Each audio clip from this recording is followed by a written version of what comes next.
Louvado seja nosso Senhor Jesus Cristo.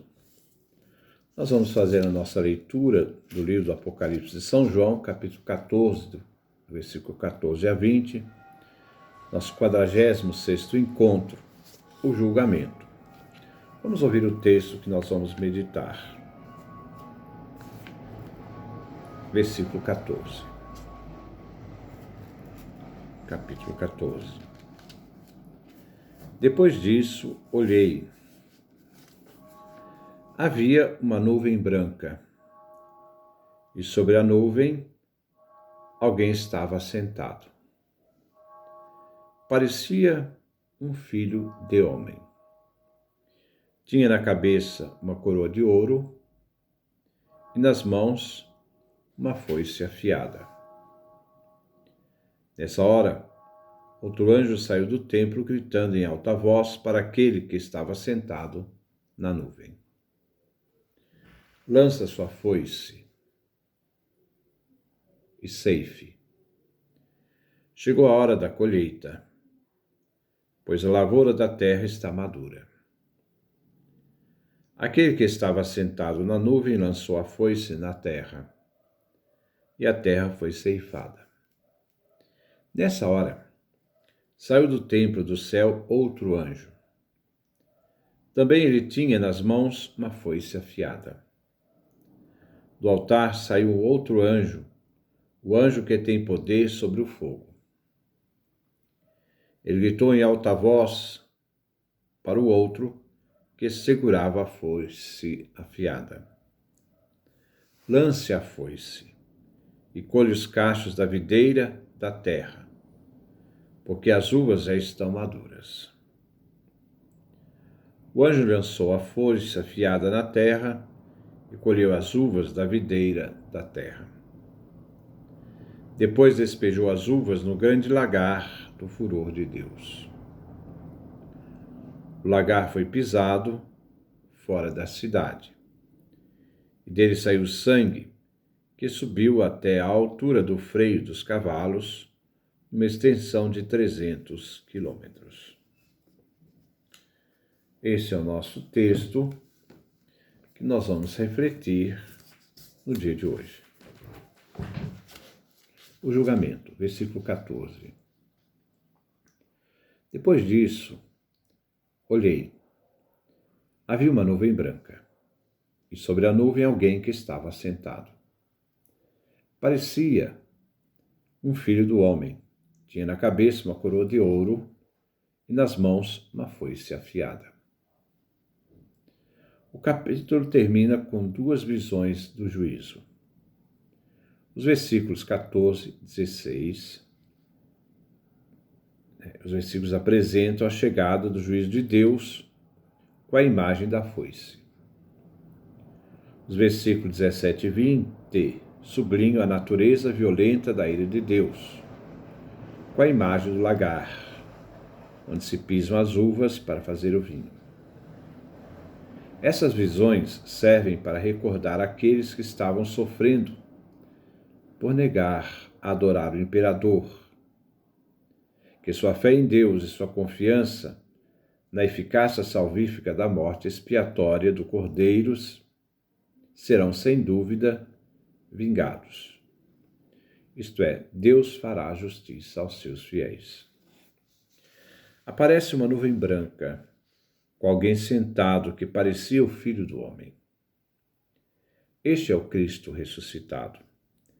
Encontramos essa visão do Filho do Homem no profeta Daniel, capítulo 7, versículo 13 a 14. A coroa de ouro designa o Messias como aquele que venceu e ganhou o direito de agir como juiz. O rei, naquele tempo, existia a função de juiz. A foice é um instrumento para ceifar, e aparece o Filho do Homem disposto a ceifar a terra numa ação de justa retribuição. Versículo 15. Nesta hora, outro anjo saiu do templo gritando em alta voz para aquele que estava sentado na nuvem: lance sua foice e ceife. Chegou a hora da colheita, pois a lavoura da terra está madura. O anjo arauto do mandamento divino vem do templo. Este é o lugar santíssimo da presença divina.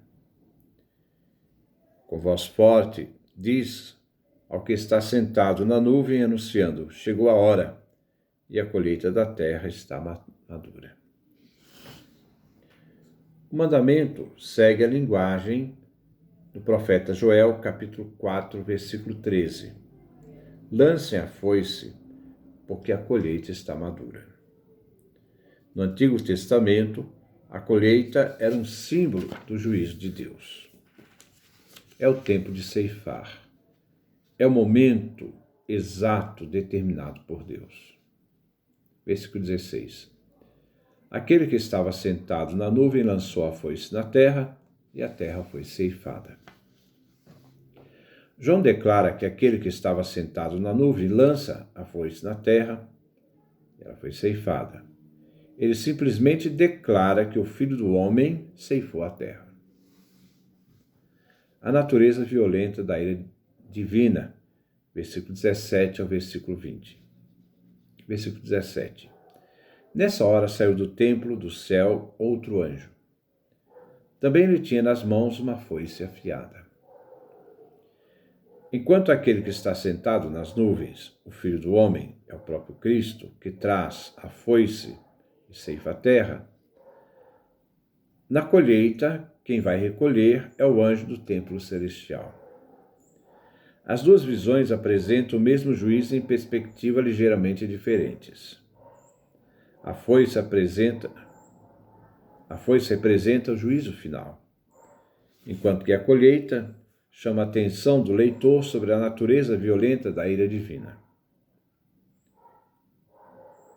A cena da foice pretende estabelecer uma separação entre o trigo e a cinzânia. Evangelho de Mateus, capítulo 13, versículo 30. A colheita apresenta o juízo. O anjo que vem ceifar a terra vem do templo. Ele é o agente de Deus encarregado dessa missão. Versículo 28. Do altar saiu outro anjo, o anjo que tem o poder sobre o fogo. Ele gritou em alta voz para o outro anjo que segurava a foice afiada: lance a foice e colha os cachos da videira da terra, porque as uvas já estão maduras. Outro anjo que vem do altar. Visto que o altar se relaciona com as orações dos justos, nós vimos isso já no Apocalipse, capítulo 6, versículo 9, e também no Apocalipse, capítulo 8, versículo 3 a 5. Devemos entender que as orações dos fiéis têm um papel na execução do juízo de Deus sobre os ímpios. João tem aqui em mente o anjo do capítulo 8, versículo 3 e 5, que recebeu uma grande quantidade de incenso para ser oferecido juntamente com a oração dos santos. Ele pegou o turíbulo, enchendo-o com o fogo do altar, e atirou o turíbulo sobre a terra. No Novo Testamento, o fogo se relaciona com juízo. O trigo está maduro, como também as uvas estão maduras. Ambas as cenas estão ligadas. Chegou o momento do juízo. Versículo 19. O anjo lançou a foice afiada na terra e colheu as uvas da videira da terra. Depois despejou as uvas num grande lagar do furor de Deus, da ira de Deus. O anjo ceifa as uvas da videira. O anjo é o agente, é o mensageiro de Deus que tem a missão de derramar a ira divina sobre os ímpios. No capítulo 19, vemos que é o próprio Cristo que pisa o lagar das uvas da ira divina, oferecendo aos abutres uma grande festa de carne humana. Como nós vemos no livro do Apocalipse, capítulo 19, versículo 15, depois versículo 17 e 18. É ele quem pisa o lagar do vinho do furor da ira de Deus, o Todo-Poderoso. Depois um anjo em pé no sol. Ele gritou com voz forte a todas as aves que voavam no meio do céu, dizendo: Venham, reúnem-se para o grande banquete de Deus, para comer carne de reis, carne de chefes militares, carne de poderosos, carne de cavalos e cavaleiros, carne de todos os homens, livres e escravos, pequenos e grandes. As uvas são lançadas no lagar da ira de Deus. As videiras da terra referem-se a todos que obstinadamente negaram a justiça e se tornaram inimigos de Deus. Versículo 20. O lagar foi pisado fora da cidade, e dele saiu sangue, que subiu até a altura do freio dos cavalos, uma extensão de 300 quilômetros. A cidade é provavelmente Jerusalém. O juízo das nações, que vem descrito pelo profeta Joel, capítulo 4, versículo 12 a versículo 14. Venham, nações, e subam ao vale de Josafá, porque eu me sentarei aí para julgar todas as nações vizinhas. Lancem a foice, porque a colheita está madura. Venham pisar, pois o tanque está cheio e os barris transbordando, porque é grande a maldade das nações. Multidões e multidões, no vale da decisão, Josafá, porque o dia de Javé está próximo, no vale da decisão. Esse é o vale de Josafá. O juízo fora da cidade se refere, sem dúvida, a uma alusão a Jesus, que sofreu pelos pecados da raça humana fora da porta da cidade de Jerusalém.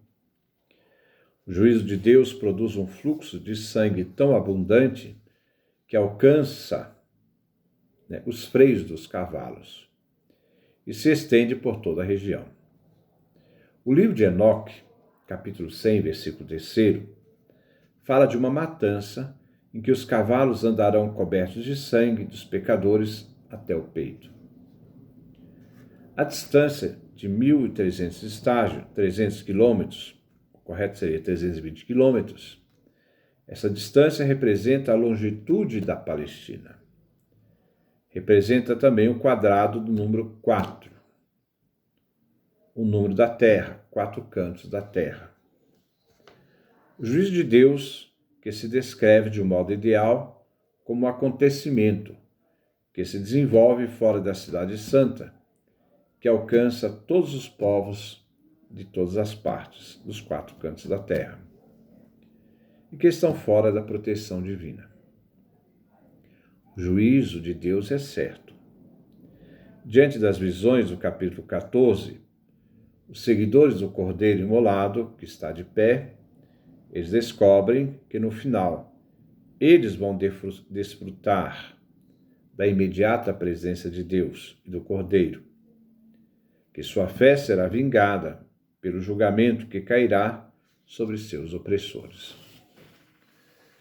Então que Deus nos dê a sua graça, a sua bênção, sua face resplandeça sobre nós.